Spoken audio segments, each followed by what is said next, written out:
live streamed. Excellent.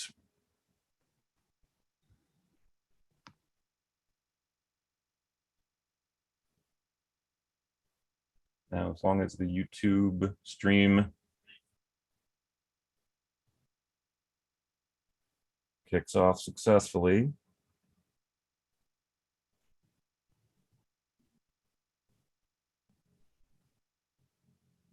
Just waiting for a confirmation. Yeah, sure. Take your time. YouTube stream. Okay, great. So I'm going to go back and share again because I just confirmed from, YouTube, that's the only way to show everybody else.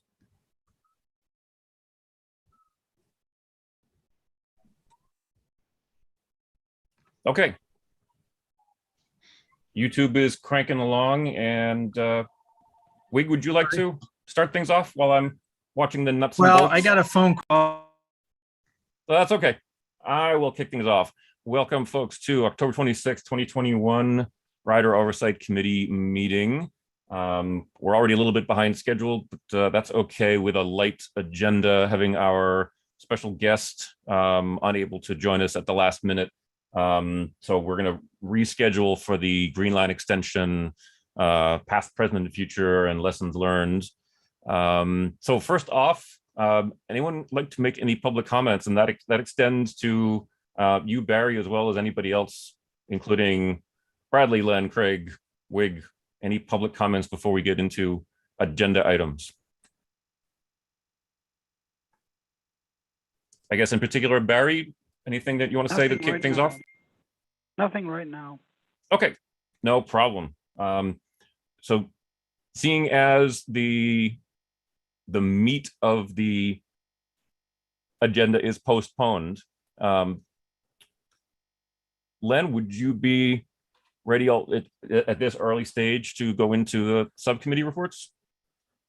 Sure, and it'll be quick. And essentially, we decided that we are going to keep a closer eye on Silver Line extension and be prepared to make comments when they are asking for public comments.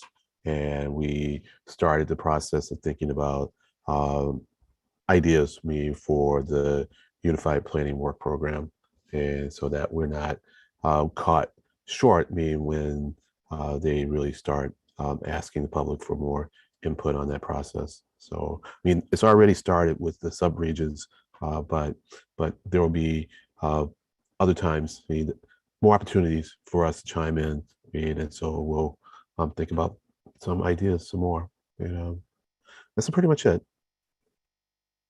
Okay, well, that's no problem at all. I can. Oh, actually, any questions for Len about the Capital and Finance Subcommittee? A fast question. Do Sure. you know how successful or lack of same the Silver Line to Chelsea has been?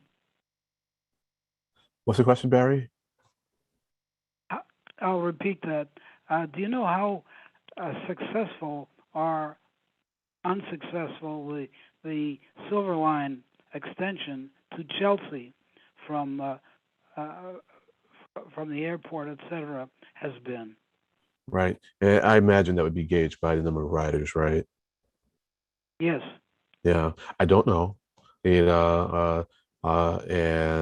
and then I can look into that. I can find out what the number of riders are, and then get some sense as to how that is potentially impacted by the ongoing pandemic. Yeah. Yeah. I think it's a really interesting question, right, Barry? So just extrapolating where you're going with this, should we be doubling down?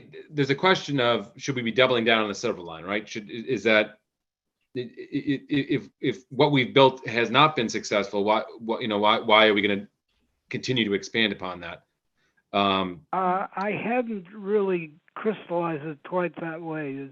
I just tend to be a little bit of cynical, but I didn't want to put it that way either. But Craig is, so go ahead, Craig.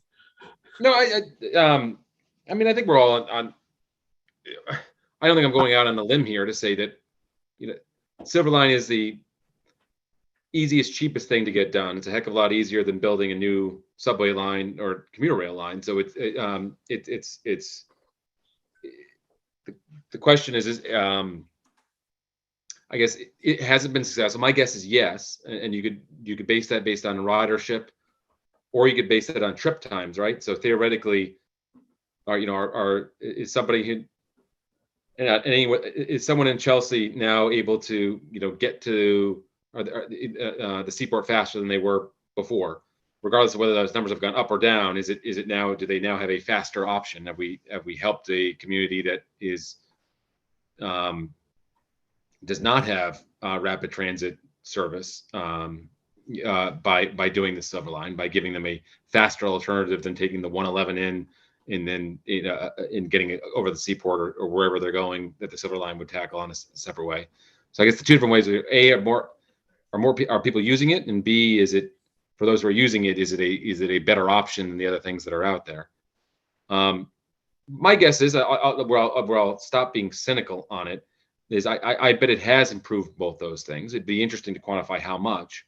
And then it'd also be interesting to learn lessons learned from the path that was selected for it, because it is a mix of dedicated lanes and non-dedicated lanes. To me, I think the arguments about where where you can get dedicated lanes and non-dedicated lanes is an important piece of the decision making when they're choosing the route for the extension. Yes, obviously, in an ideal world, that would coincide with where the biggest population is and where the most desirable destinations are. But in addition to that, I don't think you can undercount or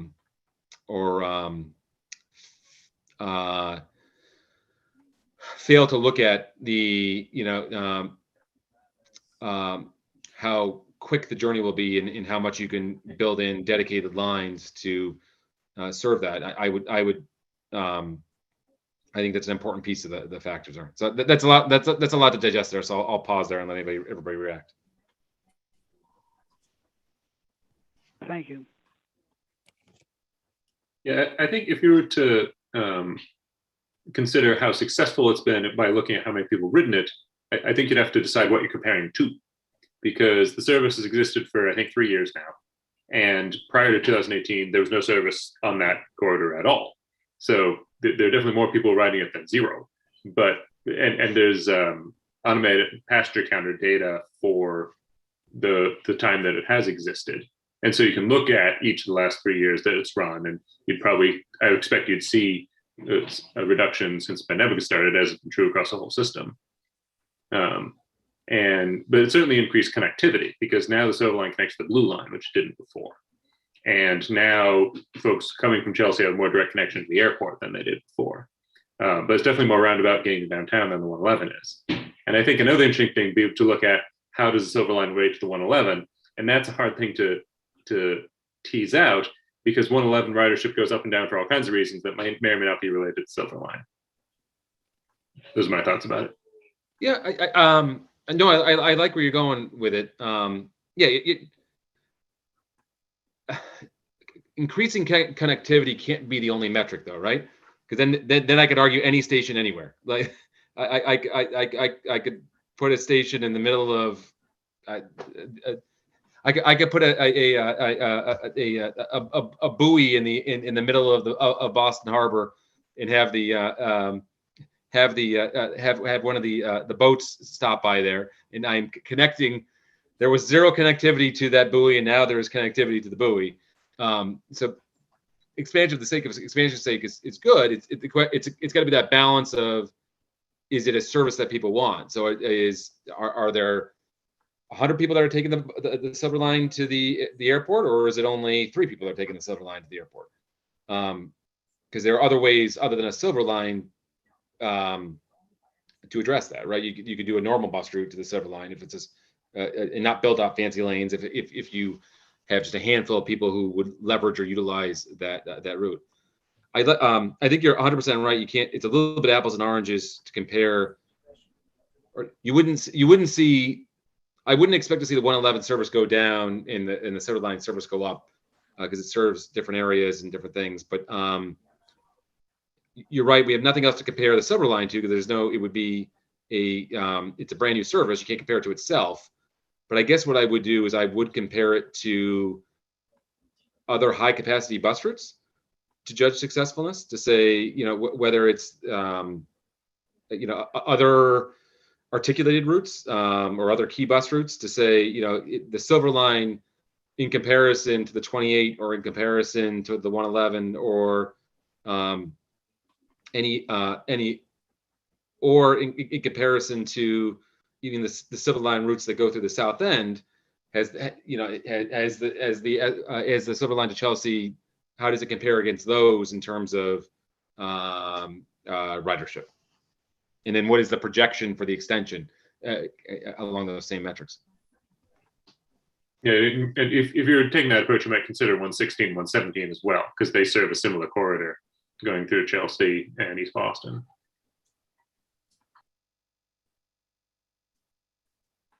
That's a good point.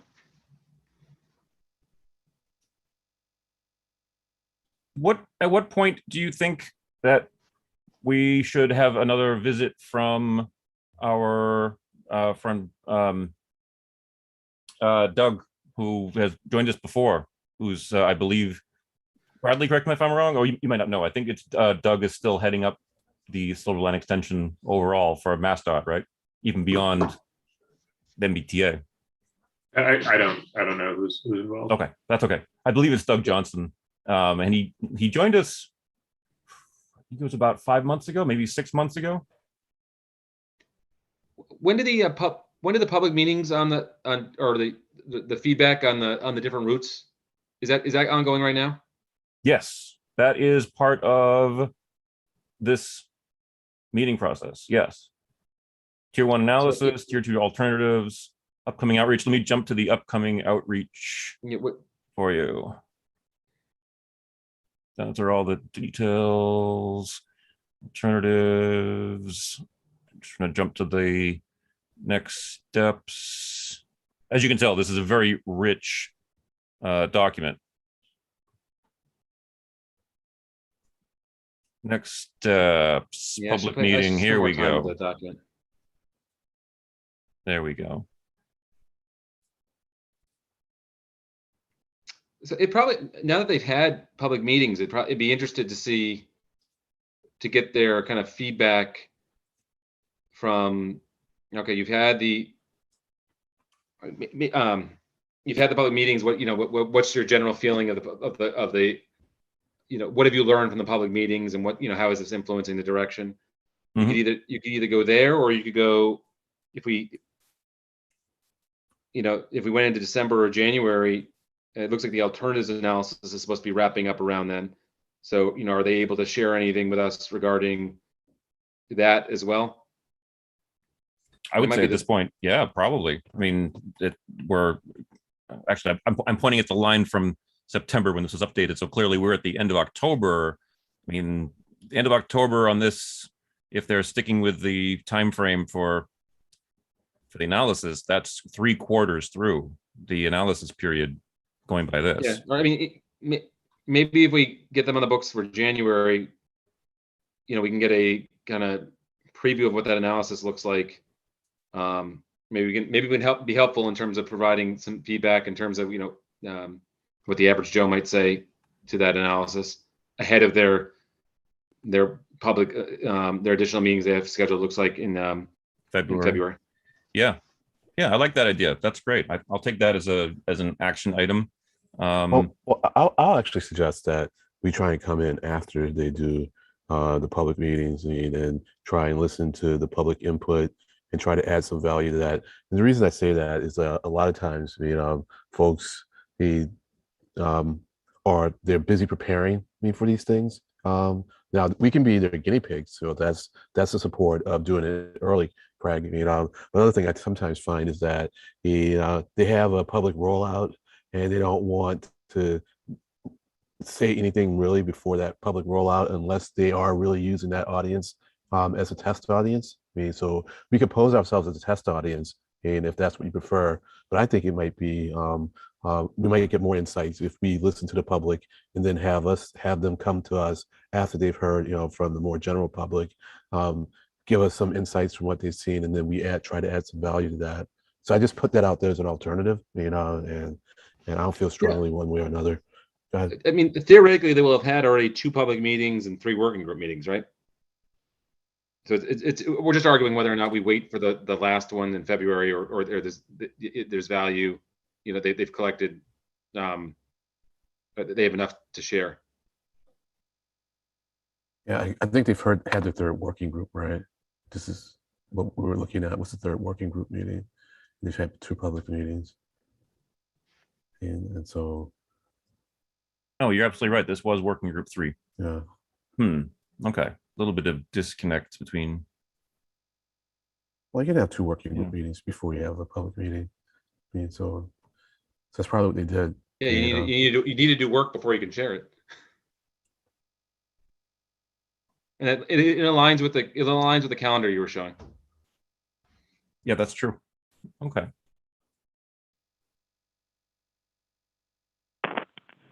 Well, it sounds like it's not a bad thing if we reach out to them, like ask Doug what would maybe work for him, and then what do you think if Doug or somebody from the project says, oh yeah, it actually makes sense to talk to you before the next round of meetings in February, then we can plan them for January, and if they feel like talking to us makes sense after, I mean, just letting them weigh in sound appropriate? Totally. Okay. Yeah. Unless Craig feels strongly that we should chime in beforehand. Mr. Slaskowski, either way, I know it. The reality is that I'd love to chime in because I feel like after the last public meeting, that already that far into 22, like a lot of this will already be pre-baked. But Len, I also understand where you're coming from, that they may be reluctant to share at the same time. So it's one of those hard ones of not knowing. Yeah, well, we'll ask them. If we can add to the conversation ahead of time before decisions have been made, it'd be nice to meet sooner rather than later. But if they aren't going to be, if they're reluctant to share until after the last public meeting, then it's we might as well wait till later in 22. Well, I mean, it's correct. I mean, Stefan suggested it's like let them say. I mean, so we asked them in plenty of time, and then they can decide whether they want to talk to us before or after. So yeah, exactly. And Stefan, you have a good way of phrasing things in terms of letting them we're here to help, and if we can it would be under that kind of piece.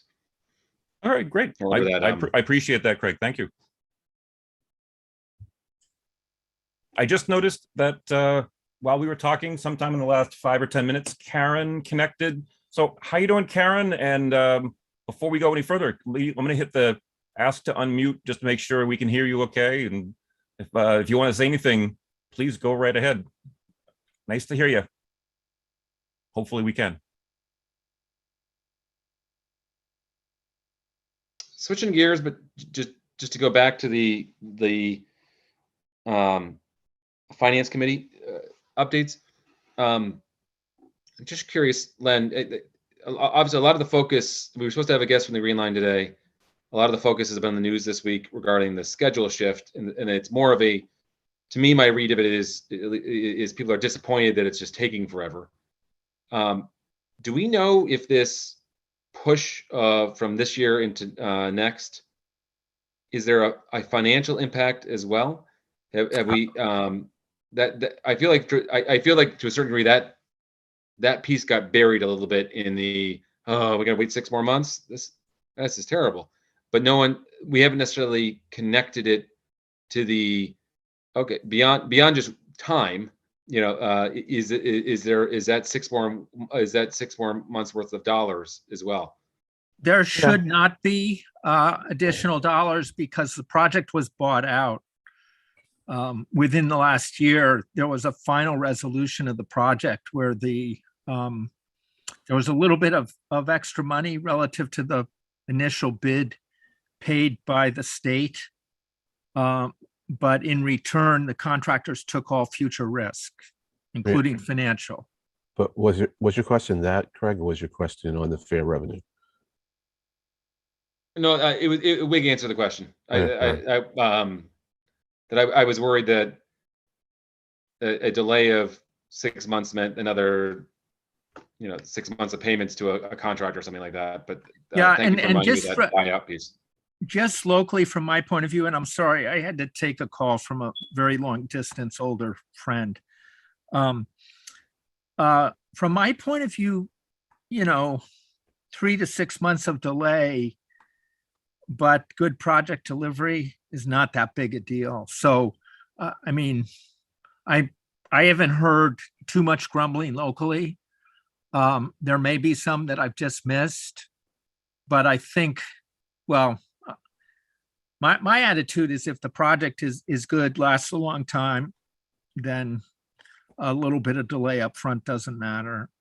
And I haven't heard too much to the contrary, but I may not be well connected. Yeah, I'm not well informed about the finances of the project, but the little piece that I heard was that some years ago, Cambridge and Somerville had each agreed to commit some amounts of money to the project, and I believe that money has recently been returned to each city. And Yeah, I think that that was a sign of the financial health of the project. That's exactly right. That was part of that buyout resolution and the whole stuff that happened, I don't know, 3 to 6 months ago, I guess. I mean, it seems like 3, but time passes quickly. Yeah, so I think that's exactly right, Bradley. And in Somerville's case, part of it was probably connected to the groundwater pipes and stuff that go through North Point, Cambridge. Yep. And the project itself, where they are, is they're finishing up a lot of the streets that were closed. There's still some things like storm sewer off to the side of those streets, especially behind Somerville High School. There's some storm sewer that needs to be fixed, and they've kind of isolated that. There's a huge amount of infrastructure that had to cross the project construction area, like, hundreds and hundreds of wires and, water and sewer pipes. Somerville, as you may know, has all of the northern commuter rail, and there's only 6 streets that cross that out of about 100. 95% of Somerville's north-south streets were cut originally by all the commuter rail. So there's only a few streets that cross. But anyway, they seem to be, going about it in a very workmanlike fashion. There doesn't seem to be anything too radical happening. And for what it's worth, the news report that I heard that coincided with this announcement that we're seeing here said that it was primarily specific to, oh yeah, here it is. Yeah, this is what I had heard on WBZ radio, that there's one critical substation where a lot of work has to happen in a very confined space. And Poftak didn't say it, but the gist of this, I believe, is that they underestimated how much work could be done by a number of people in a confined space. So they were caught off guard, apparently, by the conditions in this tight space, and that's the primary setback, at least for the Union Square branch. Yeah, that would make sense. And that branch just has the redone Leechmere, which is, quite a bit upgraded in North Point, Cambridge. And then the one stationing Union Square, although I hope it will go to Porter, because I think it would help a lot of people if it got to Porter. Yep. And I highlighted this before, but just to call it out verbally, that Poftak is saying that it's going to be remaining within budget at this point. It's expected to be still on budget. Delayed, but on budget is better than being delayed and beyond budget. Well, given what we've all been through the last 2 years, I don't know. So far, it seems seems like a pretty good job, especially compared with the first effort where the stations just got, turned into palaces and just got all out of whack. Seems pretty good so far, so keep my fingers crossed. I did want to say earlier, I'm sorry for the late detail, but the all the electric overhead stuff is going up now, so you can see that in the corridors at different stages depending on where you look. That's excellent. By the way, I also got a call out that POFTAC is quoted here about lessons learned. And even before I had read this is one of the aspects of the project that I want Terry and Marty, who weren't able to join us today, but that's one of the big things that I want to hear from them is, not just lessons learned from one part of GLX to another part of GLX, but I'm thinking bigger picture, maybe if we're lucky enough in our lifetime to have another significant expansion like the Blue Line to Lynn, are there lessons learned from GLX that could be applicable to the next big expansion project? Well, just on that, Stefan, because I was tracking the Green Line pretty closely, and one of the really big problems was there was no one with large project experience left at the T or in the state. And, the lack of continuity was a real problem. It was very hard for them to gear back up again within the agency. That makes sense. Yep. Karen or Barry, any comments on Green Line extension before we might move on to the next topic? No, I just like to remind people that the D line is going to be going to Union Square and the E line is going to be going the larger portion. Yep, absolutely. I just have a question. They over the weekend they changed the termini for the various Green Line routes. What is driving that? I think for the D line, I've forgotten why. I think it may be the scheduling. If it went the other way, it would make it much too long a route, and it would be hard to keep to schedule. I'm guessing, though, or I'm thinking that I did hear the reason, but I've forgotten it. Yeah, that sounds about right. Yeah. Oh, sorry, Barry, I talked over you. Say it again. It's not just arbitrary. Oh, no, No, far from no, it. it wasn't.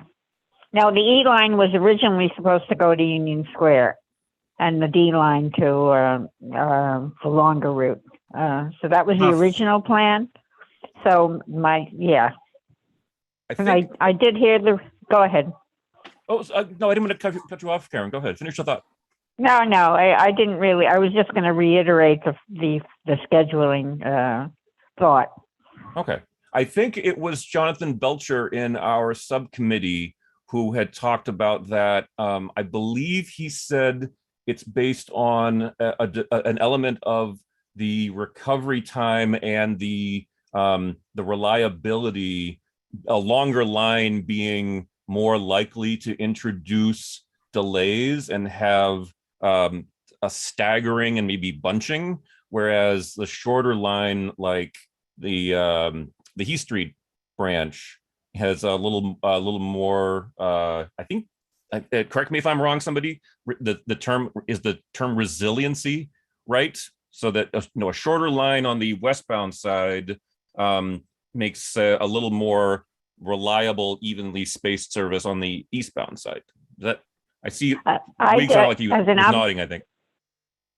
As an observation, I do take the E line. Mostly, I take the 39 bus, but the E line has those little signs on it where you can tell when the next train comes, and that seems to be whenever I'm waiting for an E line. That seems to be pretty regularly spaced. So I totally agree. Excellent. I'm glad to hear that. Thanks, Karen. So the summary from your standpoint is that the change of termini not is based not on ridership characteristics, but rather operational characteristics. I believe that is correct, Barry. Yes, I believe that's exactly right. And I think And it's who the knows same. what, Go ahead, Karen. who knows what people are going to be riding the T after, even after this is all over. I think a lot of people are going to be still working from home. I was simply going to say, for what it's worth, I believe the decision-making about which of the 4 Green Line branches terminate at, either Park, Government Center, North Station, or Leechmere, I believe historically it's been pretty much based on the same thing. The effects of the above ground service have a ripple effect into the tunnel and into the subway areas. I think the current E line terminates at Leechmere. If it doesn't, I think I read somewhere recently that that's where it was. I actually rarely look at where the terminus is. Well, yeah. I mean, Karen, it all terminates at North Station at this point, but so you Yep. can't turn around at Leechmere? no, because Yes, you can. they're working on the viaduct again. Oh, There's a quite good shuttle bus from North Station to Leechmere and back. So that's not, I mean, obviously. Which involves a long walk, incidentally. Yeah, well, it's actually a nice walk, though. You can go through North Point, but that, between Leechmere and Government Station has been closed about 50% of the time for the last 12 years for all sorts of different projects. That will change with the Green Line extension. It's one thing to shut off one leg from North Station to Leechmere. It will be another completely different matter to shut off the new Green Line that's really going to replace an awful lot of bus service and have much more rider dependency. Yeah, in fact, sorry, Wig. I believe we were told that was one of the reasons why the Leechmere Viaduct rehab was coupled to the GLX opening. Yep. I think originally they were not connected, but somebody very wisely said, well, wait a minute, we need to do the viaduct rehab. We've got to do it someday. We shouldn't wait until the GLX is running and then shut it all down again and do shuttle buses between the new Leechmere and North Station. That's ridiculous. So I believe if I remember correct, you're right. Leechmere Viaduct was moved up by a year or two in order to get it all done for GLX. Yeah, no, you're absolutely right. And there's a big strategic difference now in the Green Line. You'll remember when they redid the Salt and Pepper Bridge, they kept the Red Line running at extraordinary expense and moved it to different parts of the bridge in order to keep the connection between Boston and Kendall Square in particular, but also Harvard. They certainly did not use those kinds of strategies with the Green Line and Leechmere before. They just closed it whenever they needed maintenance around Boston City Hall or wherever. But that will change with North Point. North Point is as big an area as Kendall Square, and it will be strategically important to keep North Point running in Cambridge with the new Green Line. So I think quite a big difference there. Wig, crazy quick question. Off the top of your head, do you know how the planned population density in the North Point area compares to other transit-oriented development around the city? If you don't know off the top of your head, that's okay. It just struck me with all the work you've been doing on GLX, you might have a sense. Yeah, or Bradley, I check out. I check out North Point a lot. North Point is probably similar density to South Boston waterfront, but it's much more. There's some companies like Vertex who have moved to South Boston, and Alexandria has been doing some work down there, and of course GE headquarters, downsized as it is, but still it's great to have them there. It's nowhere near as strategic as Kendall Square or perhaps North Point. I mean, Kendall Square is ground zero for intellectual capital in the Northeastern US. Absolutely. Anything else from anyone on any of the topics from the Capital and Finance Subcommittee? Oh, by the way, Jacob, nice to see you. And I'm going to rename you to be Jacob, not Yes, sorry, that's a problem with the link I have. For some reason, the link I have saved for this meeting always renames me to Len. No problem. Let me know if you don't get the automatic invite from Zoom, because that should be the personalized one. Yeah, if you don't get it, I'll double check the Zoom settings. I don't. Possibly because I have some weird emails because I'm getting the listing through an Outlook client instead of a Gmail client. So some of the threading gets really screwed up. Okay. But I'll be talking with some of the tech support people about my university about that this week, I think. Okay. Well, if you want to send me personally your correct email address, I will go into the Zoom settings and make sure that the right one is in there, so you get the personalized list. Yeah, I'll. Do I have your phone number? I think I have your email, so I'll email you about it just to make sure everything's squared away. Well, and when in doubt, you can just mail rock at mbtarock.org and perfect. It'll go to, I think, all of us, or at least the executive committee. But have we already talked about the concrete issues that I emailed folks about? Not yet. I was going to get to that as part of new and old, or old and new business. Okay. Does that work for folks? Okay, cool. So if there's no objections, let's flip over to the Marketing Operations and Communications Subcommittee. Get my notes ready to go here. Is that a little too small for folks? Should I make it a bit larger, or is that size okay? It's okay for me. All right, cool.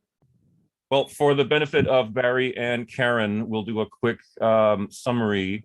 The October 12th started off with the discussion of debris falling from the ceiling at Savin Hill and all the possible remediations, the possible causes. We talked a little bit about the design history of, or the station history of Savin Hill. A lot of open questions that we need to follow in the future about, well, was the material not up to spec? Was the material degraded more rapidly because of unexpected corrosion of the steel from salt ingress being relatively close? I mean, a lot of unanswered questions that we aim to get answered.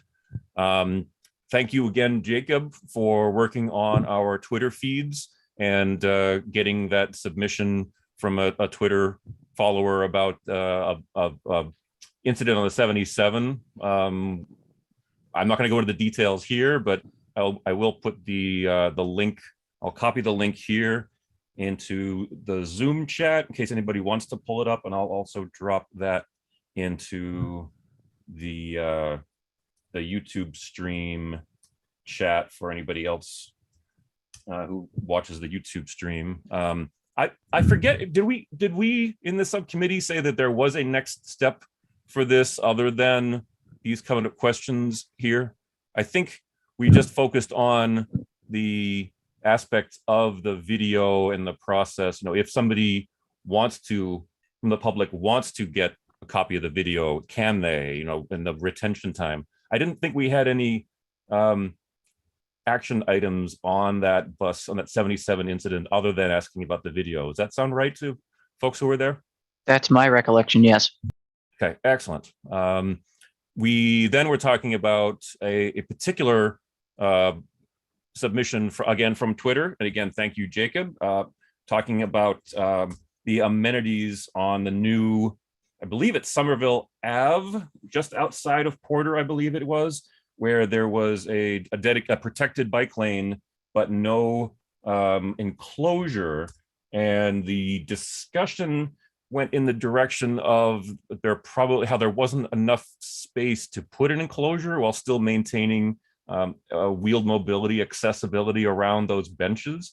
I don't think we have a follow-up on that, other than it may be more of a capital and finance thing to talk about, or to ask about what are the design constraints that go into new stop construction, particularly amenities, and particularly where there is a horizontal area being allocated for a protected bikeway. I mean, there's a lot of factors with limited real estate. Go ahead, Wig.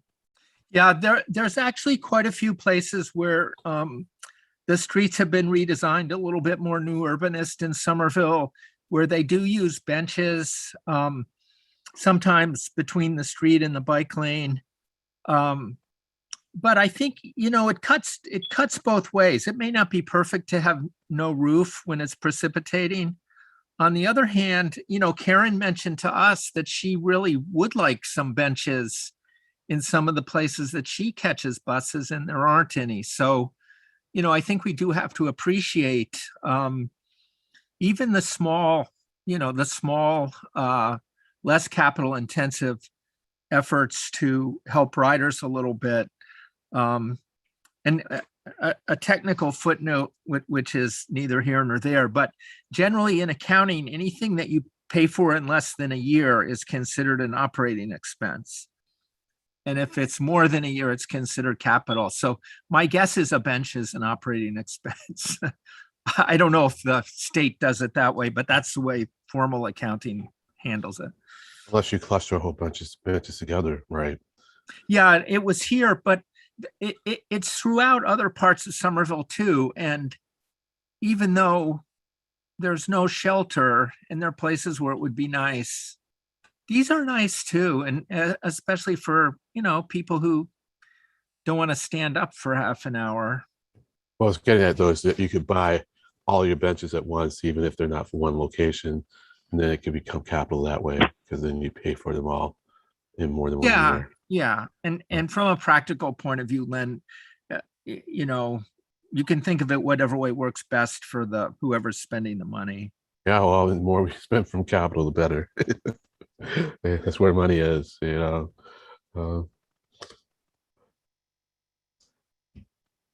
Right. And the other thing too about the benches was, I think Josh brought it up, and that is that it might be also, well, you should think about the equity aspects of it.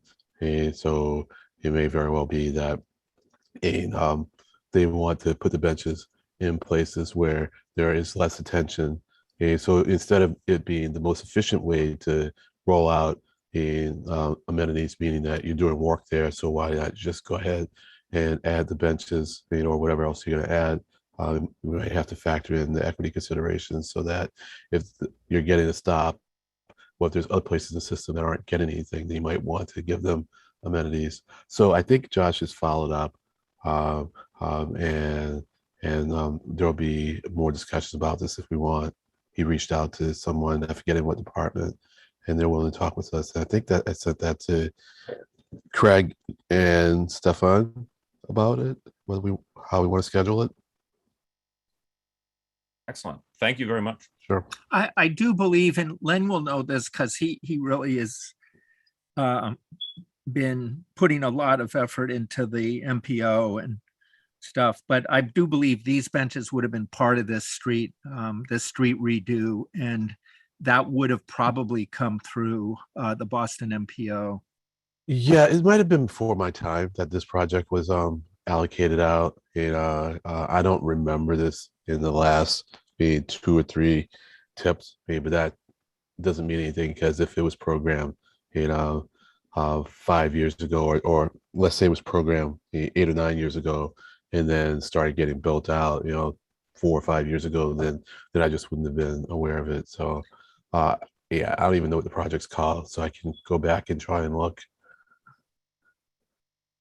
Yeah, I'm pretty sure that's what happened. Somerville because it's so densely residential and has very little relative commercial tax base, it's very dependent on trying to get some assistance from the MPO.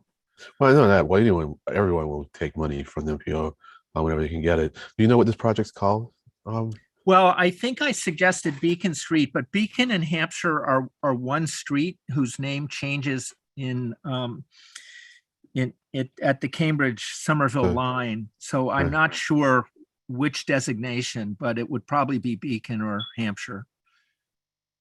Okay. And so, all right. I just thought maybe you might know what the project was called, and but you don't know what it's called. You just have a notion of what it might be called. Yeah. Okay. Thank you. All right. It would just help me look it up. That's why I asked. All right. Thanks. Yeah. And honestly, Len, I could email Brad Rawson and you, and we could find out pretty quickly. That is true. Yes. Brad So will even I'll know. try to remember to do that. Okay. Thank you. Thank you. That's great. I'm going to go back to the notes that I took.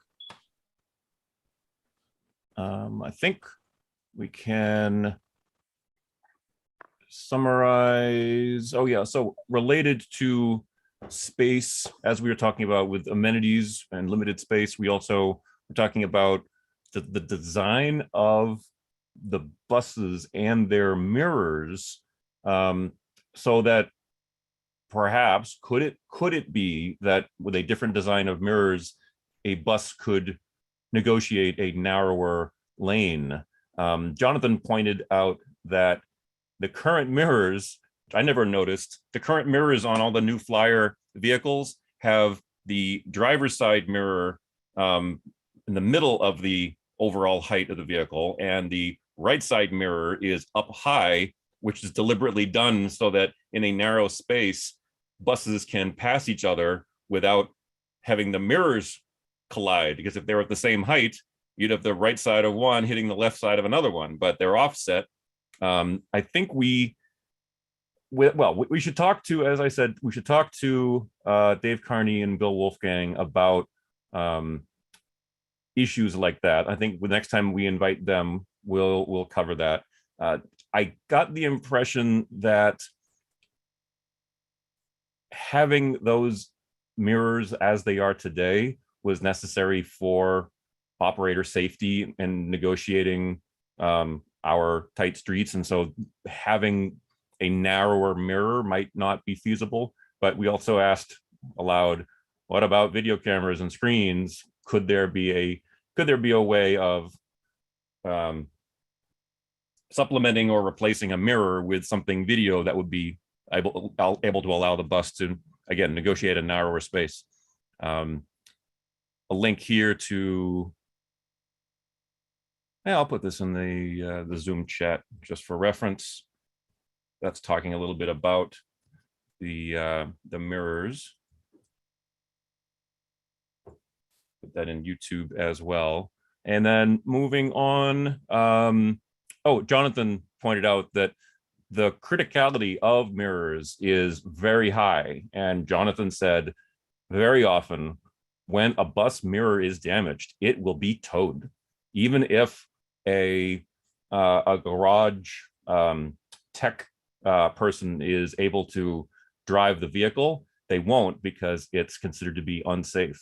And that's something I did not know was the case. Talked about the delays on the PCCs, talked about how Brookville is doing pretty much a wholesale replacement of everything mechanical in the PCCs, as opposed to trying to rehab the original parts, which is something that San Francisco did, because San Francisco has much lighter weather conditions than we do. So they were able to restore the original operating parts. But this company, Brookville, which is doing the PCCs for the MBTA, basically puts in all new, all modern equipment inside, where the resiliency to weather is going to be very much increased. And Jonathan pointed out also, a lot of the work has to be done at the Mattapan yard for final assembly because there isn't anywhere in Everett for 50 plus years where you could run a PCC. There's no overhead catenary to power it. There's no tracks. And so that's why things are trucked from Everett to Mattapan for the final work.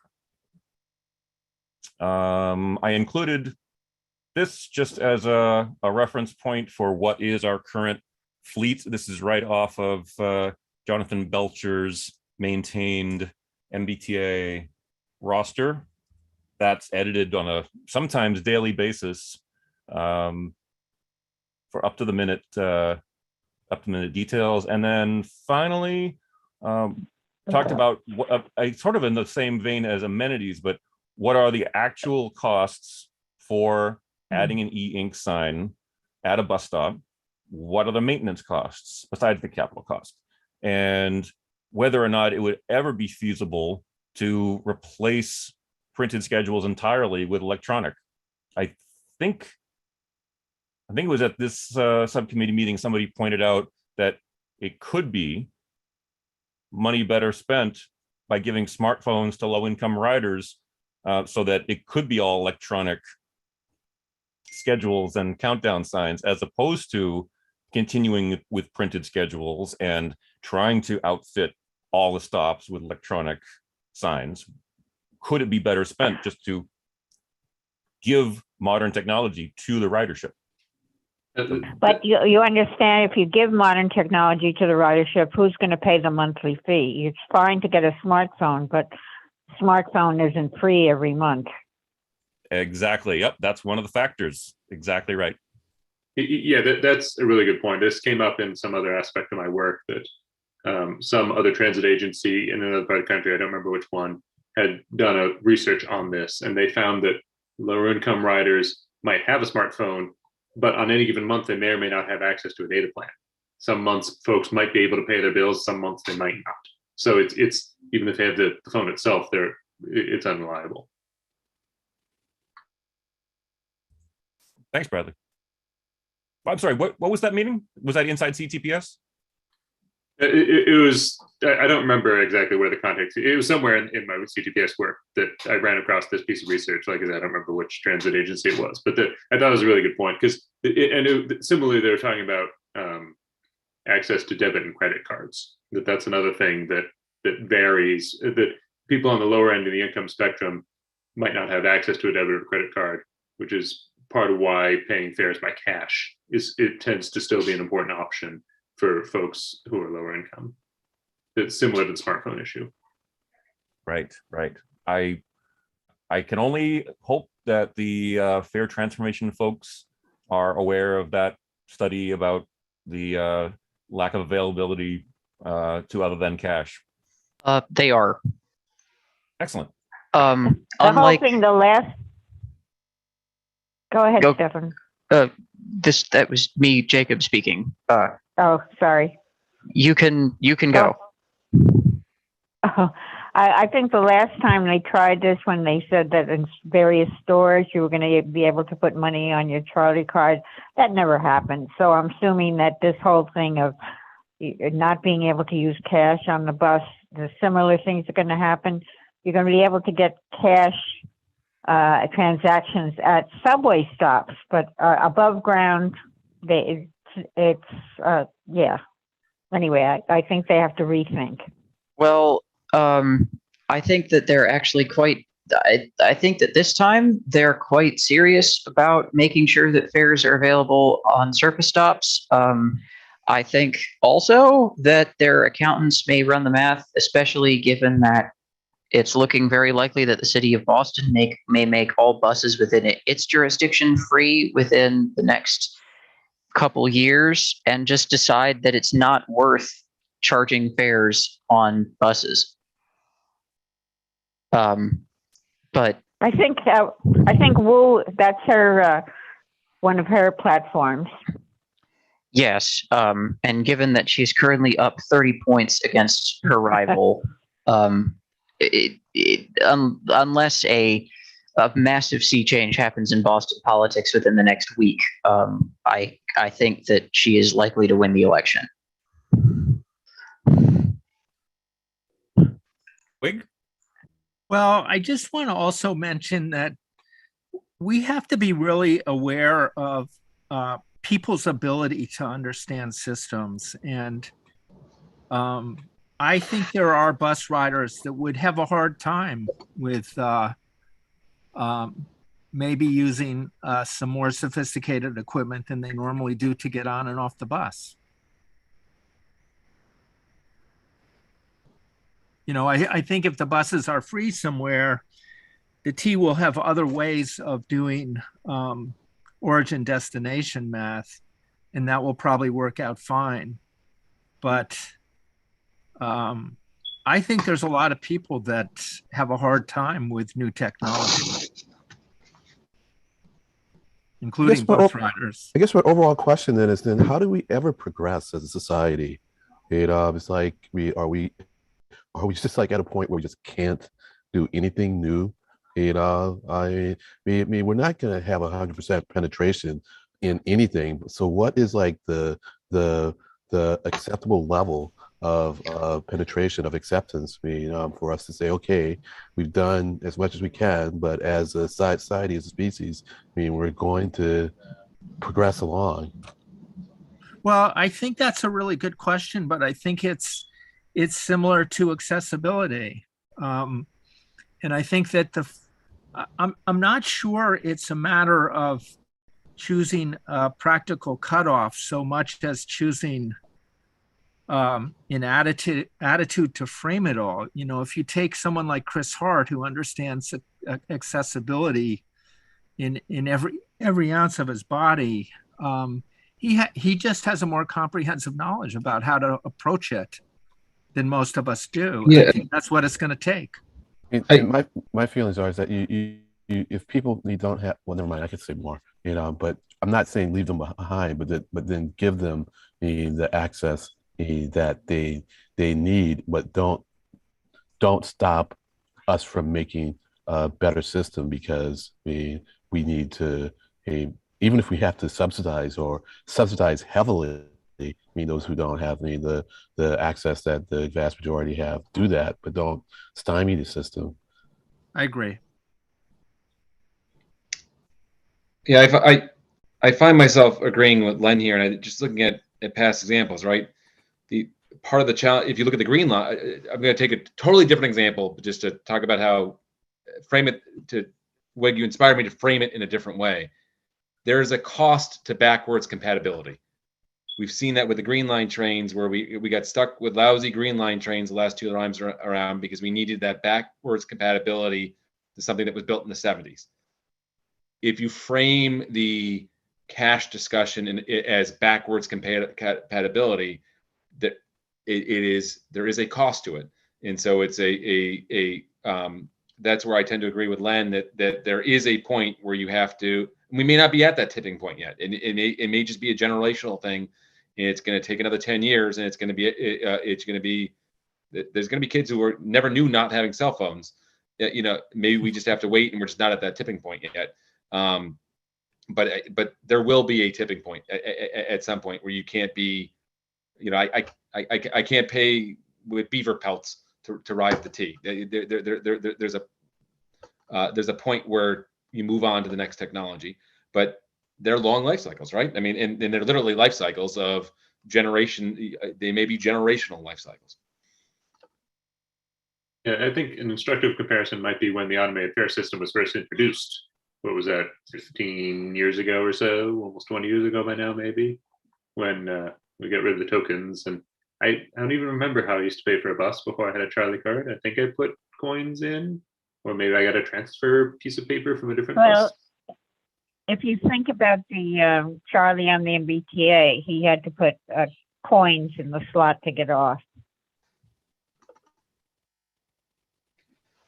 So I'll go a different way with this, just to taking the politics aside from it. Jacob, to go to your point of, I wouldn't get. I understand the campaign promises, but I wouldn't get overly optimistic about free buses yet.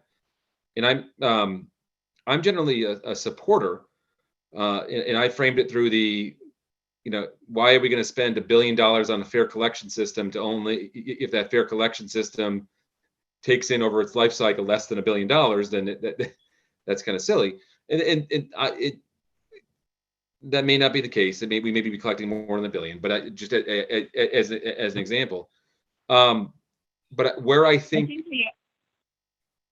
I think Go ahead, the Karen. idea was don't go with the new fare collection system if you're going to make free buses. So I don't know if it's $1 billion or whatever the new fare collection system was. If you're going to have free buses, don't spend the money on the new fare collection. Am I the only one having problems hearing Karen? Yeah, Karen, I made a hard time hearing you there a little bit. For most Oh, of it. okay. I'll try to put my mouth there you go. closer That's to the phone. That's good. Okay. That's very good. So we didn't hear anything of what you said. You're not missing out a lot. No, Karen, please repeat. Please. You're Oh, clear now. I'm just going to say that the cost of the new fare collection system is something like $1 billion or so. If we just don't buy that system, but if we're going to have free buses, $1 billion goes a long way to pay for free buses. Right. Yep, that's it. But so taking that aside, I think, Jacob, my point would be in terms of my questioning or being a little pessimistic on that as a vision is, where do you draw the line? Do you only so we'll go back to my favorite, the 111. Is that bus free? It starts in Chelsea. It doesn't start in Boston. Or do we only charge Chelsea residents and not Boston residents to ride it? Where does you can't? We're not a big giant metropolitan area like a Chicago that you can kind of ring fence your way around it. It's you're a series of different communities that are all interlinked with buses that crisscross. How does one of those municipalities in itself make a determination to make something free? Is it and I'm not saying there isn't a solution to it, but I think it'll take longer than you think to work, than anyone thinks to work through that solution. I think it's just Well, a funding issue. I can make a contribution to the discussion.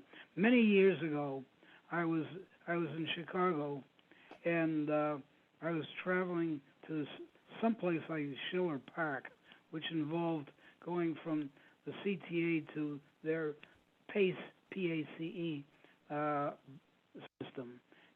Same bus, but they had two fare boxes in the same bus. And they cover, when you went from one area to another, they just cover up one fare box and open up the other. Another way to handle this, Craig, is just that you wouldn't pay when you get on the bus in Boston, but you would pay when you get on the bus in Chelsea, and so that's just a simple way of doing it. Yeah, I thought I thought I'd heard somebody say, "Oh, well, we just mail out the appropriate pass to people who can prove residency in Boston." Kind of like a resident parking sticker, which I used to get. I had to prove that I was a resident in Boston with a Boston address with like 2 different forms to verify it, and then I get my free parking pass for Boston resident areas. Jacob, I saw your hand. Yeah, hi. Sorry, just had to finish typing something there. So I think the thing that I was talking about, free buses, if buses were to be free in the city of Boston, mailing people fare media and asking that they prove residency is a dumb idea. That's not how the free fare pilot is being run on the 28 bus, or how the free fares on the Silver Line to the airport work. You don't have to prove that you're a resident of the city of Boston and then mail 2 forms of identification into a city office that takes 3 weeks to send you a card back. No, you just get on the bus and the fare box has a bit of thing over it.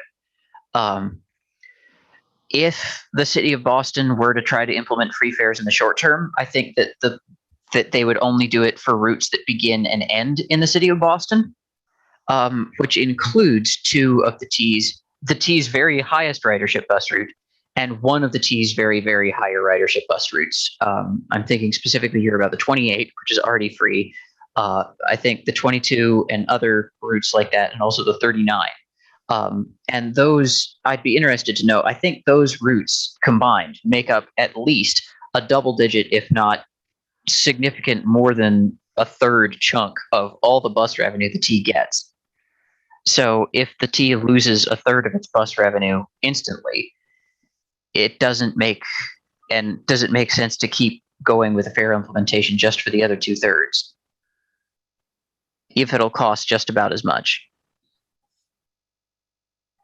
Well, I think as Dave Carney or Bill Wolfgang told us, the likelihood that fare collection equipment would be not installed across the board is very unlikely, because if one bus route needs to be able to collect fares, then all the vehicles out of that garage need to be able to collect fares. Otherwise, you're limiting your operational aspects. So if everything in a garage is going to have fare equipment, I mean, that's still going to be a significant amount of the entire fleet. I guess I'm not really sure where I'm going with that, other than to say that it doesn't sound from people inside the T that's feasible to not install fare equipment and save money that way. You can solve that without installing the equipment. You can just put a bag over the equipment if needed. So oh yeah, operationally, yeah. I'm saying the equipment has to be there anyway. So we've got to make that spend on the capital for new fare collection. I was talking specifically about the fare. They've proposed that at high ridership bus stops, they're going to put in and then maintain fare machines, and they're going to sell fare cards at stores and stuff like that. And I think that the fare machines, they'll definitely, if the buses are free in a certain neighborhood, it doesn't make sense to put bus fare machines there.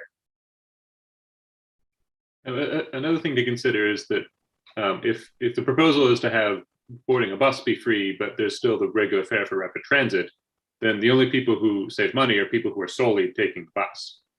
Because if a person is transferring from bus to rapid transit, they still have to pay the regular rapid transit fare to board the transit. And if they're transferring from rapid transit to bus under the present system, that bus ride is already included in the rapid transit fare.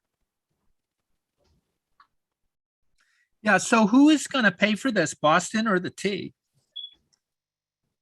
The current 28 fare pilot is funded by the city of Boston. It works like the MassDOT Silver Line SL2 to the airport does, where the city pays the T for the fare revenue that they're not getting anymore. I thought Massport paid for that. Massport, sorry, I confused Massport and MassDOT there for a half second. Please forgive me for that. No, that's okay. But yeah, if the way that a free bus pilot in the city of Boston would work is that the city dedicates some of its budget to paying the T to operate the service. So that's, where do they get the money? Well, I'm not sure where the current money they got for the 28 they got that from, but they could pay for it with, I'd be interested to see how many cents they would have to increase the price of a parking placard to fund free buses throughout the city, or how many cents of a congestion charge they'd put in the downtown core to do the same thing. I don't think Boston is going to want to pay for this. I think they're going to want somebody else to pay for it.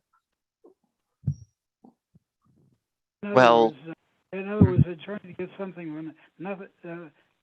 Something for nothing. I don't think that's true. I think that I haven't read the budgeting on it yet, but it seems like at least Wu is serious enough about having the city be proactive on this, that she would be willing to get the money from somewhere. I don't think that people are being pie in the sky about this. So where, Jacob, where I will agree with you in the framing I'll have on it is the T is already a subsidized service. It's not 100% paid for by fare revenue. It gets its funding from the locales. In addition to fare revenue, it gets its funding from the locales and from the gas tax.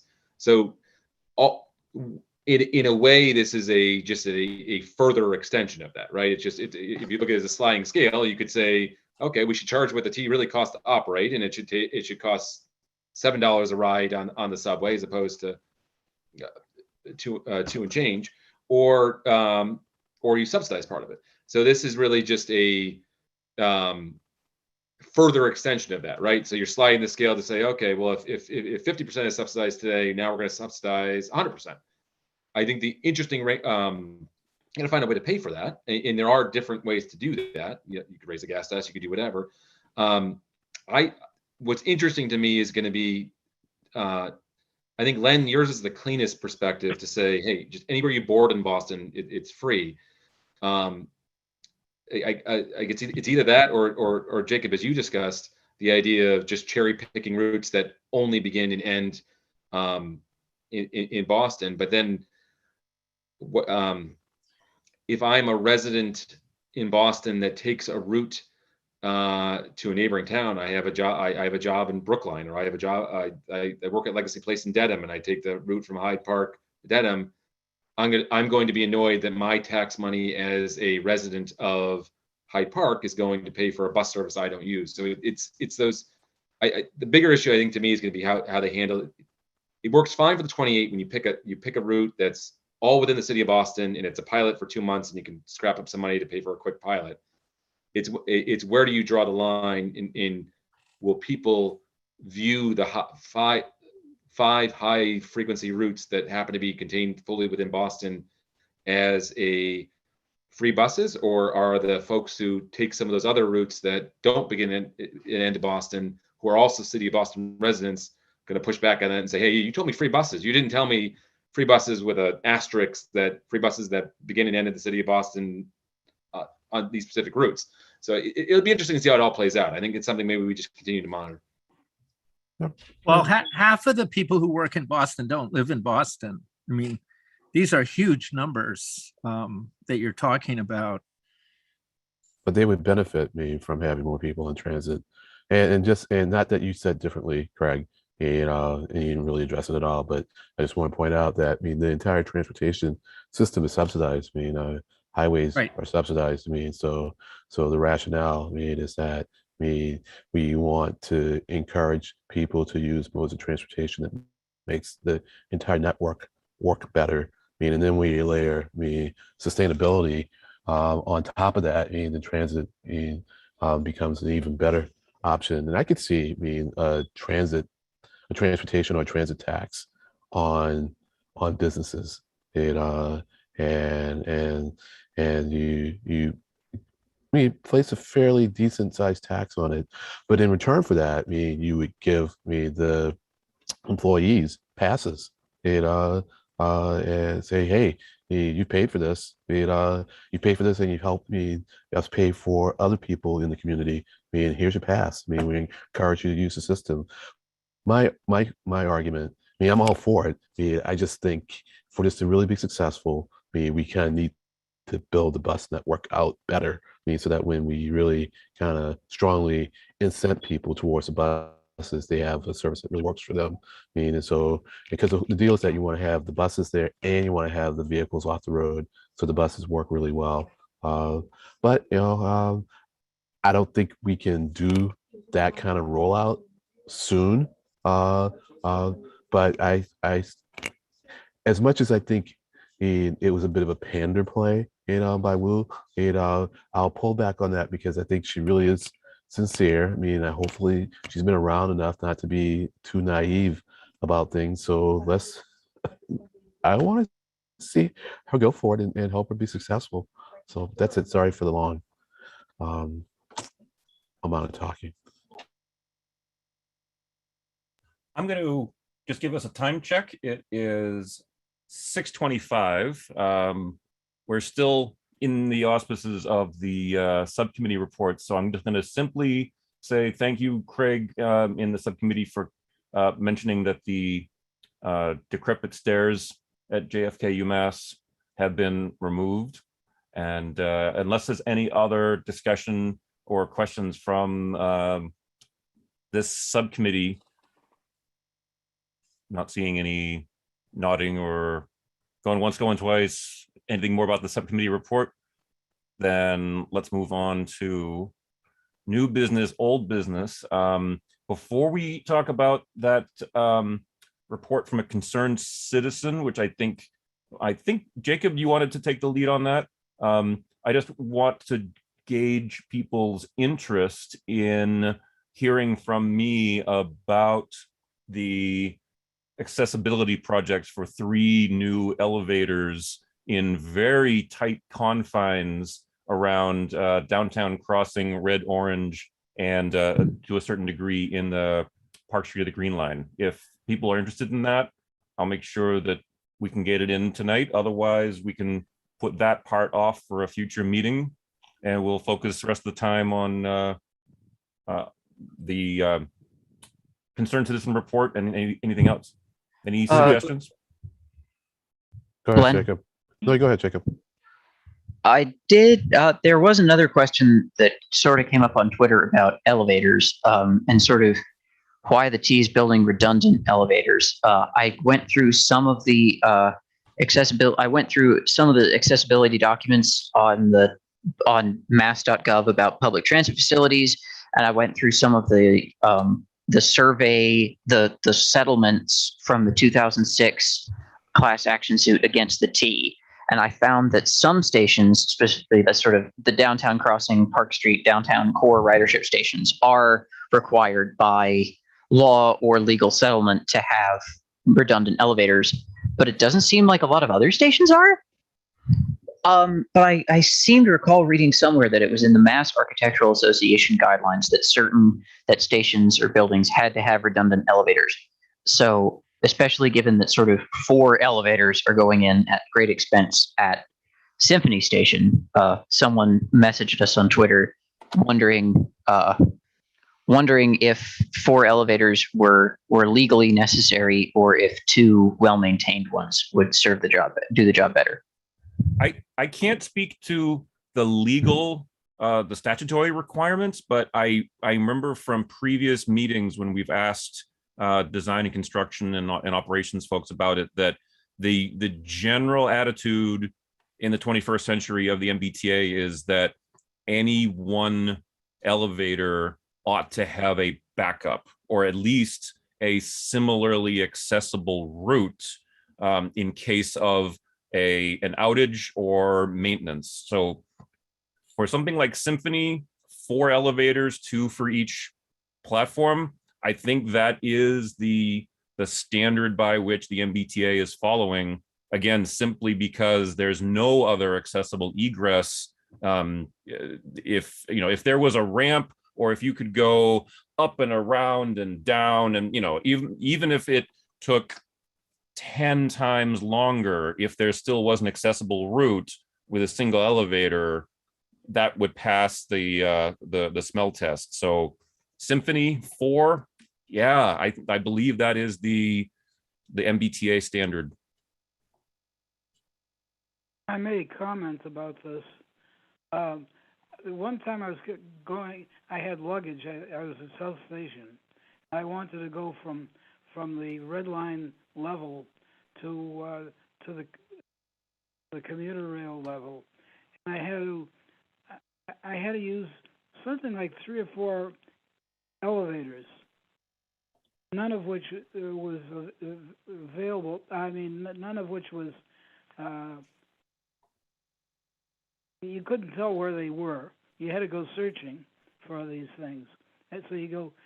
Each elevator was one level. Then you had to go to another one, find another one. That went up another level. Then you had to go into a rather obscurely located place to find a third elevator. The point being, you could do it. You had to find it. It was not a very efficient ride. I totally agree with Barry. I've counted myself the same issue at South Station.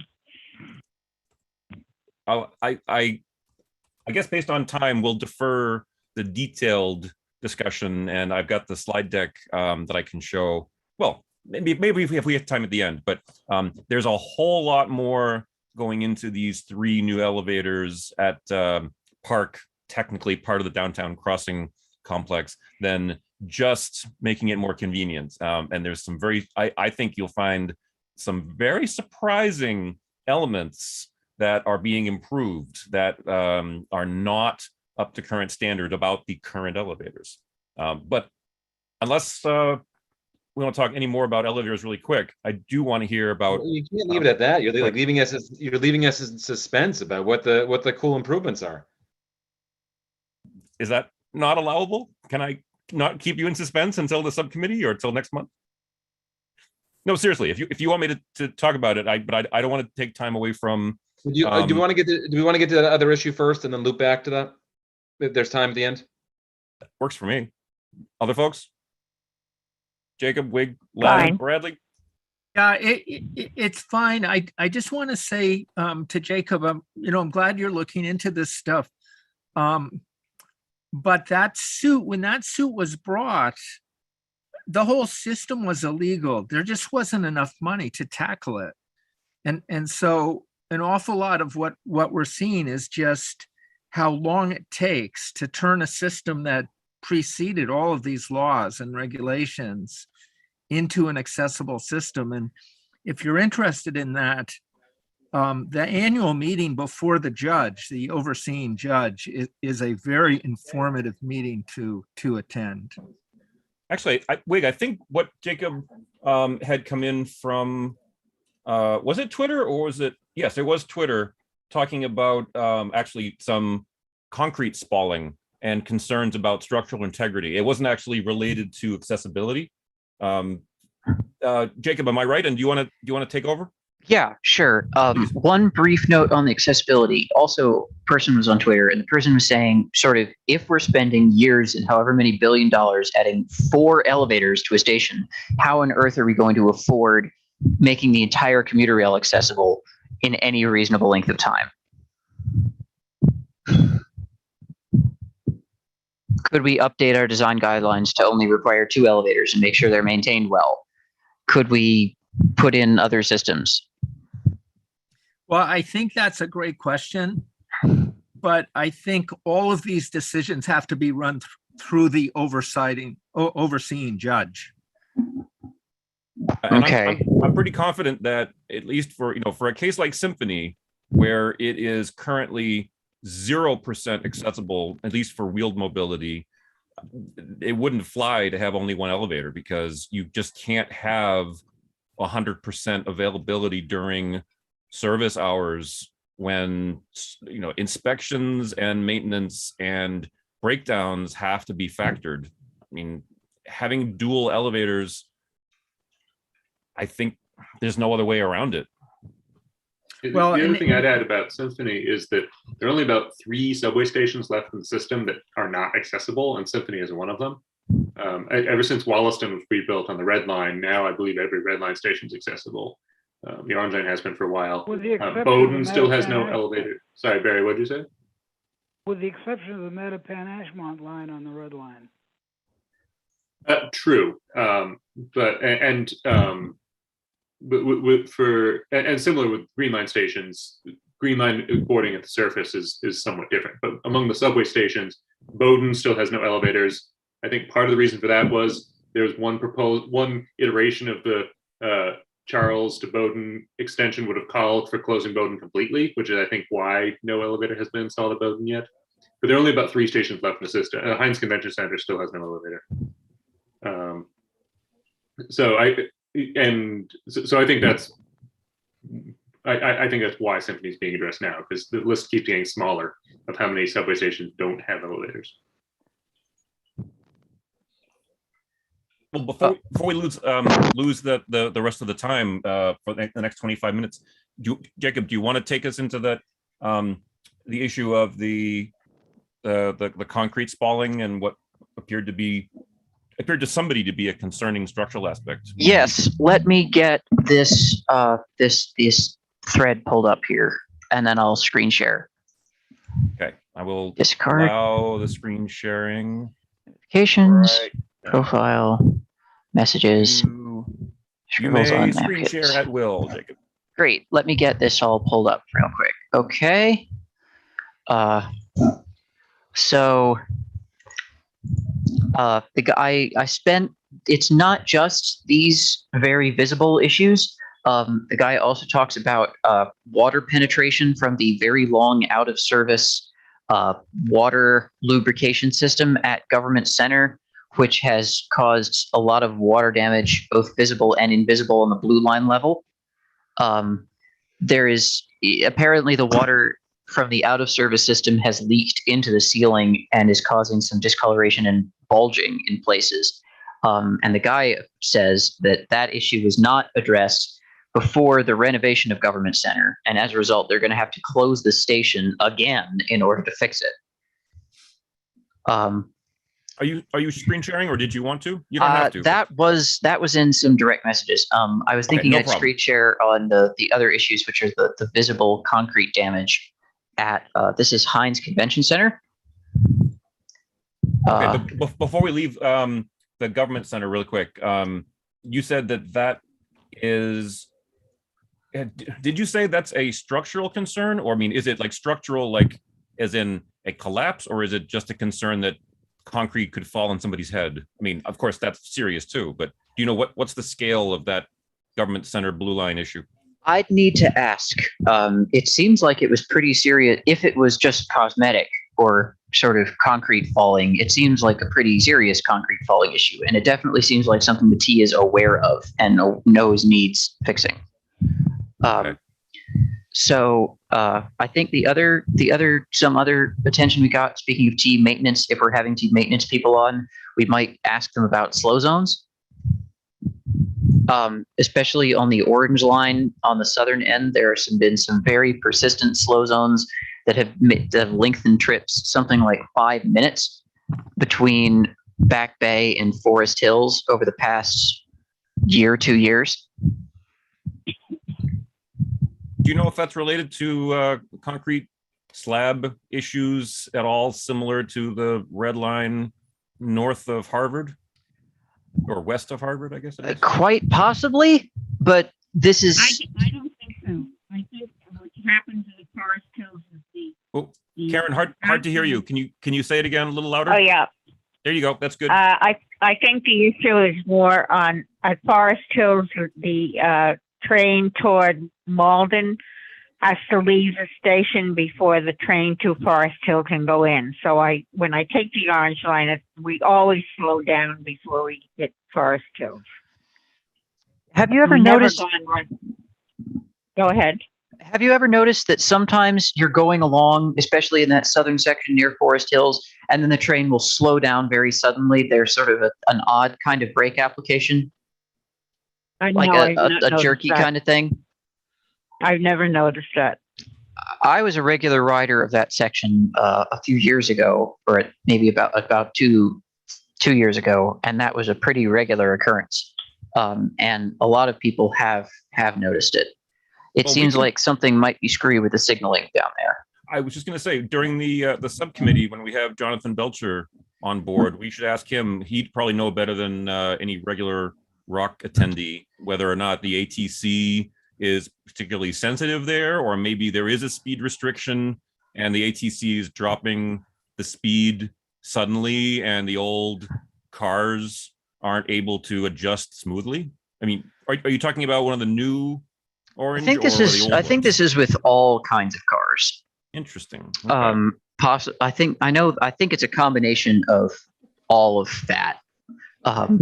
But just it's really not. But anyway, back to water damage and just damaged concrete. So I'll start. Hang on, I'll start screen sharing real quick.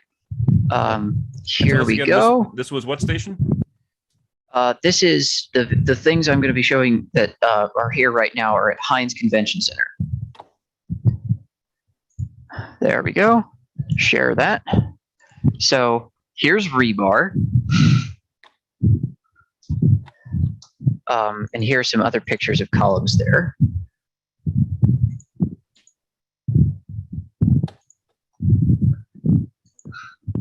This is water damage on the roof of the station. If we go back, they have decided that here are some clothes that they have put on these columns, but really do not address the underlying structural issues. and those are the really bad ones. Well, I know that we've heard from people like Josh that Heinz is going to be part of a major overhaul as part of the air rights project. I mean, this is pure speculation unless somebody else on the committee right now can confirm it. But I believe Heinz is having basically deferred maintenance because it's expected to undergo a complete overhaul as part of the air rights project. Does that sound familiar to anybody? Karen, too quiet again. Can you say it again louder? It sounds totally familiar to me. Okay, thank you. I mean, that obviously deferred maintenance is a bad thing if it encroaches into a safety element or a lack of safety elements. And I don't want to downplay poor conditions simply because it's going to be part of a big project in the future. But I mean, that's my understanding of, I believe, why it may be that bad. Stefan, I don't know anything about Heinz in particular, but my observation has been the last few years, the T has been actually pretty good at coordinating their projects with things happening in adjacent places. Like I'm thinking of the construction of the Green Line extension being coordinated with the Somerville High School reconstruction project. Similar on the other end of the Green Line, the Brookline Hills Station and the Brookline High School construction, those two construction schedules have been coordinated. And so I would not be surprised if a similar thing might happen at Heinz connected to the air rights project there. Well, I believe It's more, Josh. Go ahead, Karen. Go ahead. it's more than coordination. I think the developer is going to pay for a lot of the work done at Heinz. Yeah, I believe that's what Josh was telling us, was that in addition to rehabbing a new head house on the western side of Mass Ave, which is currently out of service, which used to allow people to go under Mass Ave to get to that bus stop on the opposite side. I believe Josh had told us also that there's going to be basically a reopening, a rehab of the head house entrance that goes out towards the old police station, fire station. Was that Division 17 on Boylston? So that, I believe it's all part of a much larger project to overhaul Heinz. But again, that's a little bit of speculation, but as long as it doesn't sound completely untrue to anybody, I'll just leave The it there. next question is, would you end up with a situation where you think about fixing up a station like government center, and then have a problem that everyone ignored?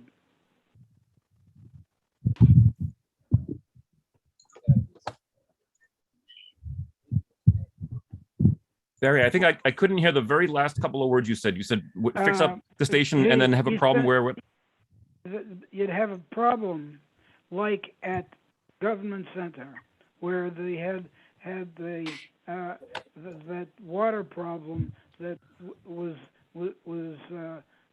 ignored, which might necessitate closing down the station again.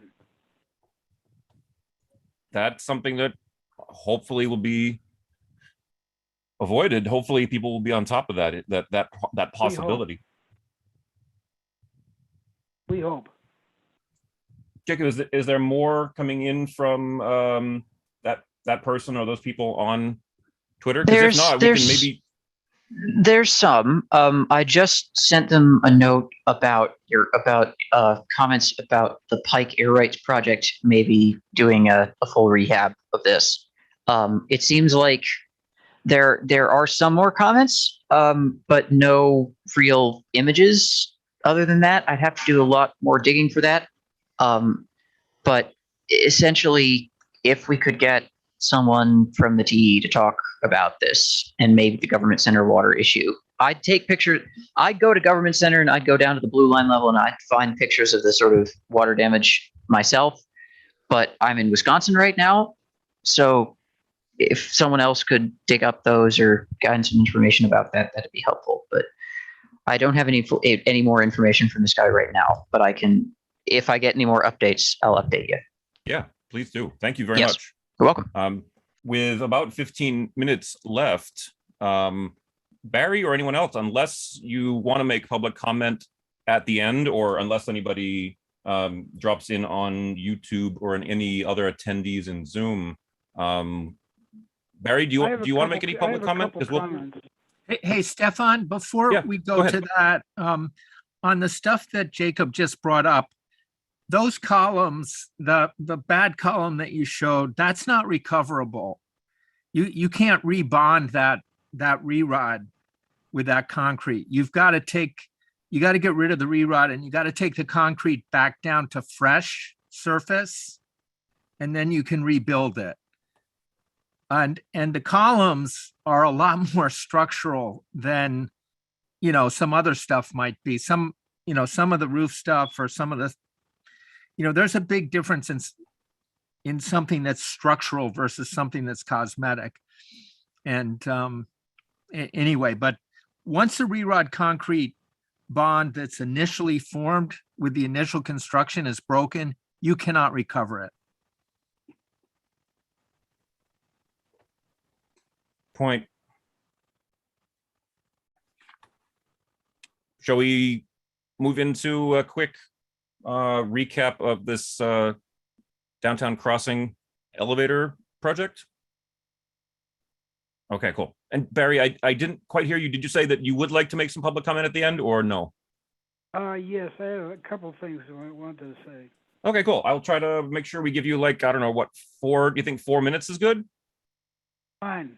Okay, cool. Thank you. So I'm going to pull in the PDF from the meeting just the other day. I will also drop the link into the chat for people who want to follow up later, and put that on YouTube.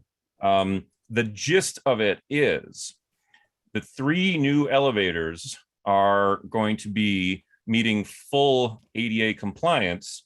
And one of the aspects that I found particularly surprising and interesting, and this is one of the tidbits I was alluding to earlier about surprising elements, is this, for example.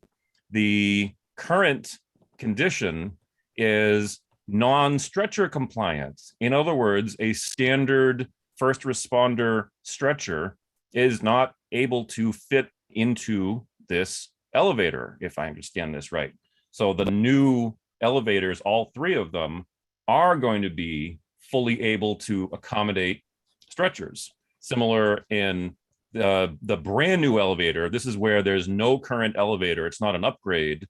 The new one is going to be stretcher accommodation. No, I thought all 3 were, my mistake.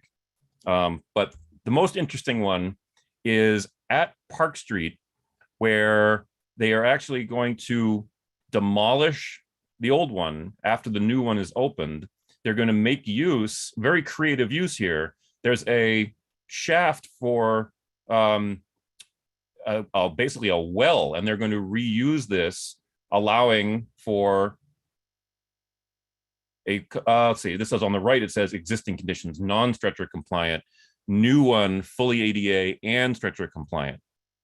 The routing of the Winter Street one is the most interesting, and I want to spend a little bit of time talking about this. This is actually going to be a combination of paid and unpaid area elevator. And this brings up a really interesting operational, I guess I want to say maybe potential for confusion.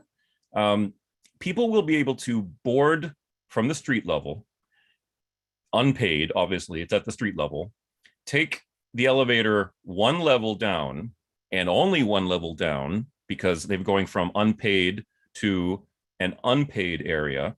They will have to get out of 1 door of the elevator, go around through the fare gates, and if they want to go down to the red line, they will then board the other door on the same elevator and take it all the way down, because now they're in the paid area. So this is really unusual and really interesting, I think. Again, you're going to be getting onto an elevator, going down 1 level, you haven't paid your fare, You're going to get out of that elevator, walk around through a fare gate, and then right back onto the same elevator if you want to go down to the red line. How did I it get asked- so That's far? really stupid. Why not just make that one entrance fare free? I don't know if the fare policy is in the scope of this project, but this is also an existing elevator, so they are simply taking it from the street level. It's currently just a street level unpaid to an existing, whoops, I didn't mean to change, sorry. It's a currently ground level unpaid area to a orange line unpaid area. So, well, I mean, we can have the folks on if you like. Tell you what, let me pull up a more detailed view here. I don't know if this is actually going to help at all, but just for a sense of scope, this is where it is. This is getting on the current unpaid area. And before I lose track of it, apparently there is already an elevator in the system that behaves like this, and it's at Kenmore. When I asked about this in the meeting, the project head said, head of the project said, yes, at Kenmore, you can go from the unpaid area of the busway down to the unpaid mezzanine area of Kenmore. You can then go through, pay your fare in the turnstile, and do the same thing. You get back onto the same elevator from the paid side, and that then allows you to go down to the platform at Kenmore. I didn't know that existed before now, so I guess maybe the question is, did anybody know about that already? And I mean, yeah, Jacob, I respect your point. It's weird, and it's going to be confusing for people. You get on, you get off, you pay, you get back on, then you go down again, you get off. Yeah, and What imagine about when you're going the other way? I forgot to ask him about that, but if I'm understanding it right, you would have to go from the paid area up to the paid area second level, exit the turnstiles, and then go all the way. Or would you have to? Or could you Why, go you've from a already paid paid. area to the street level? No, I guess you could. Because going out, yeah, if you're going from a paid area to an unpaid area, it doesn't matter if you're going from the red line platform up to the street. It's not going to allow you to go in. So hopefully the programming of okay, this is just speculation on my part. I should have asked the guy. But theoretically, unless I'm missing something, unless one of you folks correct me, exiting would be direct. You wouldn't have to get off and then get back on again.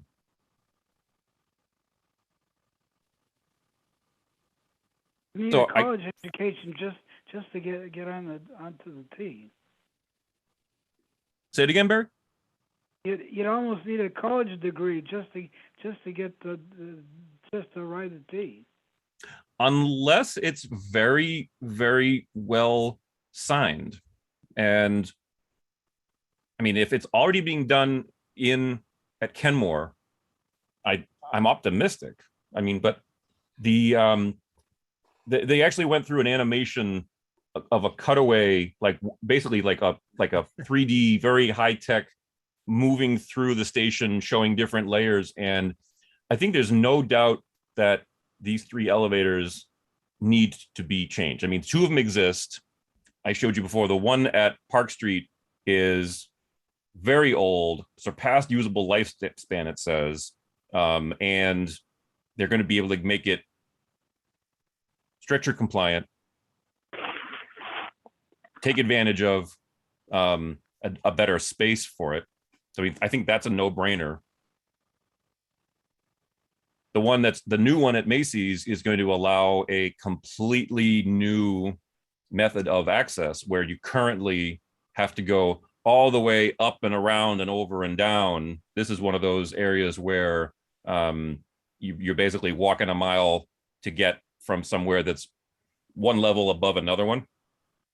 So this seems like also a no-brainer. I guess I can stop there because it's 5 of, and unless anybody has any comments or questions on it, we can wrap up that topic and go to public comment for Barry. Okay. All right, cool. Not hearing any other comments or questions about it. And we can definitely come back to this at the subcommittee, and I can definitely, if there's interest, I can invite that project manager. He was very well informed, and it would be great to have him. But in the meantime, Barry, go right ahead, please. Okay. The other day I was coming. I was at Quincy Center Station, coming from the rapid transit and going out to the busway, and in the period of maybe as much as a minute, I was coming up and going to the bus. I saw something like 3 people sneaking through the turnstile, through the gates. That's item 1. Item 2, within the past week, I rode the Mattapan-Ashmont line. This is not joyriding. This is actually going to Mattapan for a purpose. And at Ashmont, on the streetcar, they open both doors. And some people enter in the rear door and make no attempt to even to go through the gate and pay. So I don't know what we do about that, but it seems like a fairly standard thing that some people pay and some people don't, and they don't get called on. Well, Craig's a regular rider of the Mattapan high speed line. Craig, what's been your impression about fare compliance in the past or currently? So Barry, I don't know if you remember, but you've actually brought this up before. It's probably been 4 or 5 years. For those of us who have good memories. Yeah. So this has been brought up before. My stance at the time was to a certain degree, this is historical, based on, for the longest time, the trolley was always free, so it's hard to kind of break that that standard. And B, more importantly, especially during rush hour, you would slow the trolley down to a crawl if you had a single file board through the front door. So that, to me, the long-term solution on this is the same for the Green Line: is you allow all door boarding and you tackle it that way. The Mattapan high speed line may have jumped the gun a little bit on all door boarding without the proper controls in place, but I would argue the answer isn't to bring them back into compliance, but to accelerate the work on all door boarding for all modes of transit. Does anybody here tonight who's on the Finance and Capital Committee happen to know or heard of any recent numbers on fare evasion, like any percentage? Or Bradley, any anecdotal evidence about fare evasion numbers? So I can speak to this from one perspective. So the perspective I cannot speak to it from is enforcement. I do not know how the T Police goes about deciding when and how to enforce fare evasion.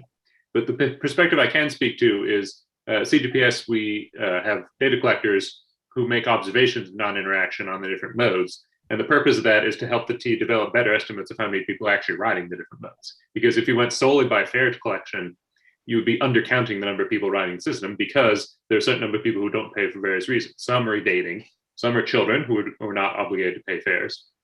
And sometimes there are MBTA employees who will be assisting a customer who's having difficulty with their fare media, and the employee will allow the customer through, and that also would be counted in the fare collection system.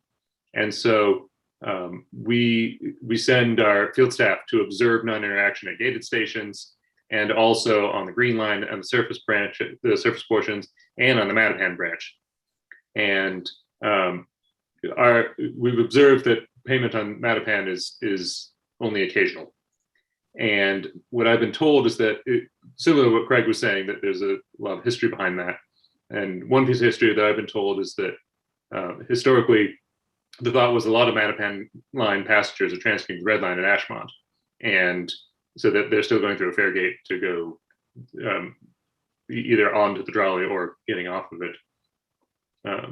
Yeah, that's right. That's my knowledge about those topics. I mean, for goodness sakes, they live in Mattapan. Give them a break. Just give them a break. Saying that a certain writer of that committee member. Barry, You does know- that cover? Okay, go ahead, Wig. Go ahead. Well, I was going to say there are other situations like on the E branch. When that's really crowded and behind schedule in Longwood, often the drivers instruct people to kind of get Wait on them on. as expeditiously as possible.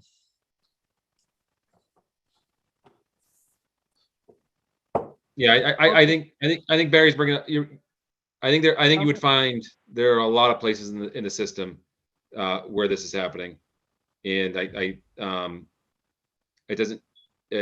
In oftentimes, to your point, Wig, there is a good logical reason for it.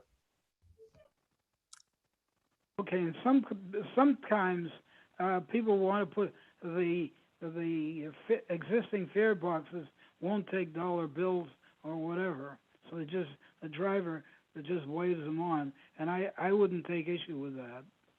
Yep. On an unrelated subject, regarding downtown crossing, I go through there every day, and they have water leaking from the ceiling here and there. And is this going to be handled on any of these projects? Unless they were in the immediate vicinity of one of these three elevators, I would have to say, I don't know. I mean, the elevator projects are certainly going to involve a lot of demolition, excavation, reconstruction. I'm But not everywhere. right. Yeah, I don't. And besides, these three elevator projects are specifically targeting accessibility, and that's their mandate. So a generalized water leaking situation would probably fall under a different project and budget item, if I had to speculate. Okay, thank you. There is one other thing. I mean, water coming through a ceiling is not a great thing, but there are a lot of stations, for example, on the Red Line past Harvard, that are so far underground. There is natural water infiltration, and often the best thing to do with that is just consciously channel the water. You can't. That's a big issue at Porter on the lower level, and it's often best to just figure out how to best live with the situation as opposed to try to block it when it won't work to block it. Yep, I think the chief engineer. Oh, sorry, Barry, go ahead. Excuse me. The only alternative is to do major construction. Well, I believe we were told by the head of engineering that in many cases, grouting, like an epoxy kind of a grout, can be squeezed in to mitigate a particular leak area. But I believe he also said that it doesn't generally stop the water. It just makes the water go somewhere else. And as what Wig was saying, a lot of times, the devil is better than the devil you don't. Better to have it sometimes better to know where the water is going, keep an eye on it, get it out of there, as opposed to trying to stop that up and have it go somewhere else that might be more damaging. Yeah, and as I said, a leak in a ceiling doesn't sound great to me, but a really good engineer will assess the options, right? And which option is actually the most practical. Well, I hate to say it, but well, no, not I shouldn't say it that way. It is 7:05, and for a meeting where we thought we would not have any content and would end after an hour, I thank you all very much for having us go through a lot more material and do a full 2 hours. I mean, we're not here just to fill time, but I thought I feel like this was very, very time well spent. So unless anyone has got any last comments or anything else to bring up in only a minute or two. Motion to adjourn. And thank you, Second. Stefan. Really appreciate your effort at running the meetings. My pleasure. I think I heard somebody say second. If not, I'll second that. Thank you all. See you in a couple of weeks for the subcommittees. And Barry and Karen, thank you both for dialing in, particularly Barry, because it costs him an arm and a leg to have to call to New York for Zoom. So thank you, Barry, for joining us. And Bradley, thank you again. Of course. Nice to see you all. Yep. Bye. I'm going to stop the Zoom. Take care, everybody. Night. Good night.